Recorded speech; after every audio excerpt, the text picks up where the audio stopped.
Hello YouTube, I'm back again with another video. I'm finally doing the second update of my Katakuri, Charlotte Katakuri yellow deck profile. It seems a little bit too soon, but since I was able to physically get most of the cards I need and still waiting on the Katakuri ST20 star deck, I do want to be able to give you a quick update as to the new card choices that I've managed to be able to scrape up. And for sure, you guys will definitely be impressed by my based on the ratios and the amount of effects this deck can utilize, as well as adding more life. And of course, that's what makes the deck versatile. And this isn't going to be the end for sure, you guys. But I like to make some progress and be able to proceed and continue forward. And you're going to be looking in some unique, interesting cards. So starting off, I could be deciding to play a playset of Charlotte Flampe, but for now I just have two of her as a 2k counter. So what she does is she costs 1. On play, you can add 1 life card from the bottom or top to your hand and you draw 1 card. So she right off the bat, she helps you gain 2 cards on the first turn. Um, of course, I'm still deciding whether I want to play a playset, but sometimes it's not needed when necessary. But overall, in the beginning, it's definitely the card that you want to start off with. Obviously, we're playing 3 Boule.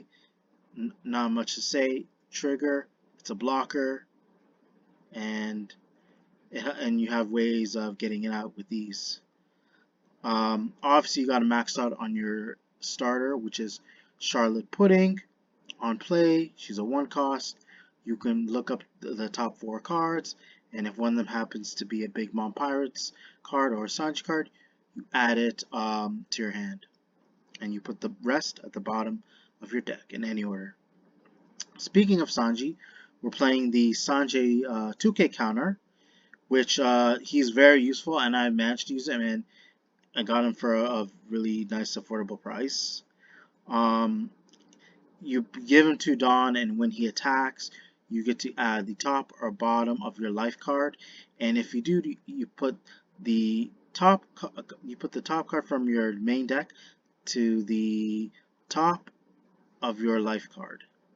As this helps you basically add more consistency, as well as being able to retrieve your life again by placing the top card from your deck to your life cards. And again, now this deck is actually starting to utilize more consistency, in which I'm looking forward to see. And I'll try and figure out whether I can add more consistency cards. But with the way I'm liking my card choices, it's really looking good for me. So again, we're playing just the two quick counters of Charlotte and Amanda. Personally, I feel like there's no reason to go more than 2, but I'm not sure about its main effect. I feel now, and the more you think about it, it's just, again, it was like my only option at the time, but now you think about it, it feels a little more situational, and you don't know, you're not sure when you're gonna use it. But in case I find a replacement, most likely I would prefer to replace Amanda for Charlotte. But let me explain what it does during the main. You basically trash one character, trash 1 card with a trigger effect, and if you do, you can rest up to 1 character that costs 2 or less. So I feel like you're not going to see it too often, and I can really see the purpose. Maybe late game if they have a small blocker, and that could be their only one. But I feel like you're not going to see that ability resolve that much. And not much to say about these guys. I'm playing. Eventually, I'm going to find some replacements after I get the Katakuri starter deck. Charlotte Bavara and Charlotte Moscato, as well as Charlotte Montour. These will eventually be my replacements. I don't really need to say much, but again, still waiting on the starter deck. I'm still playing the 4 Smoothie because she helps you push for game, as well as, of course, she has a trigger effect similar to the last 4 I mentioned. Basically, but you gotta trash one and you get to play her. If they happen to hit one of your life cards and happens to be either Smoothie or the others that can that have that ability, And rather than 2 Sanji, we're playing 3 Sanji blockers. Has the same trigger as a smoothie, and again, being able to like overcome like offense and just being able to help you last longer in the game in case for whatever reason your opponent's characters outnumber you. So of course it's always important to have characters that be able to trigger as well as blockers. Same goes for Satori, but he's more of a 2K counter and as well as a big body. Not much to explain. For Kikunojo, has essentially a better effect where you don't have to trash one, although it has no counter. Again, it has 6k power, 4 cost. So basically, whenever he or she dies, you literally get to put the top of your life card. Like you get to literally put the top card from your main deck to your life card. And then eventually, yes, I'm planning to actually remove Charlotte Katakuri. I feel like his effect is very situational.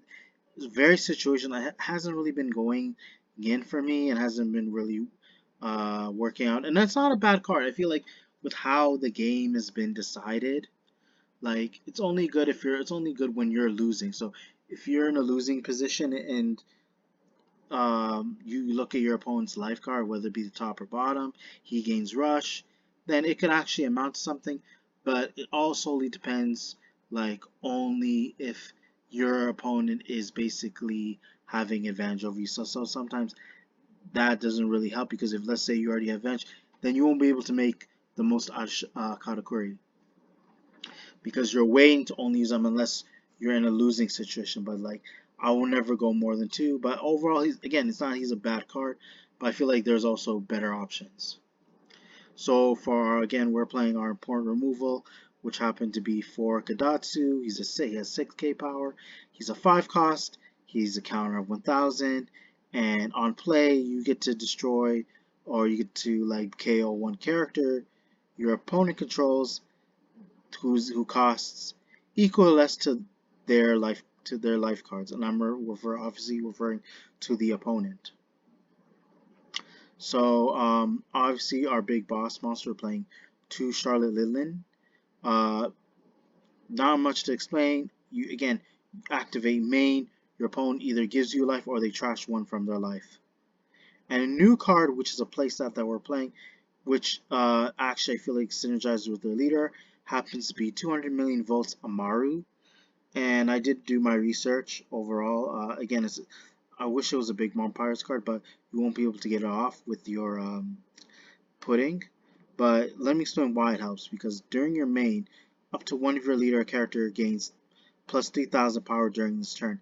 Then if you have 1 or less life card, rest up to one of your opponent's characters with the cost of 4 or less.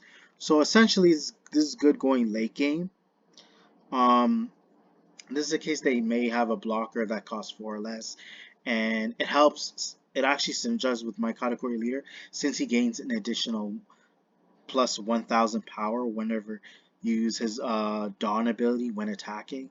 So if you combine that with Amaru, he's essentially, how should I say, he has 10k power with this. So overall, yeah, you're wasting up 2 Dawn, and rather than you have to use up 3 Dawn,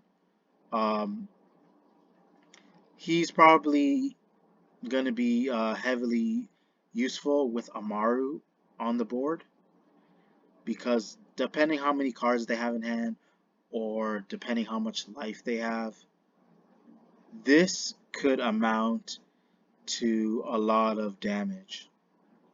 And what I mean by that, they're either forced to get rid of a bunch of resource or they're forced to waste up a bunch of counters, or they might not end up with enough counters to be actually able to overcome Katakuri's force along with Amaru. And I forgot to mention with this trigger, again, it does serve a purpose with the whole like being able to give synergy with life. Whenever this card's triggered, you trash 2 from your hand and you get to place the top card of your main deck to your life card. And for our last card, not really much to say, but pretty much soul focus, similar to Charlotte Linlin.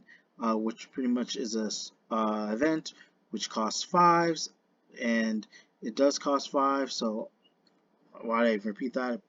From there, I just had like a brain freeze there. I stuttered there, so everyone's aware of what it does.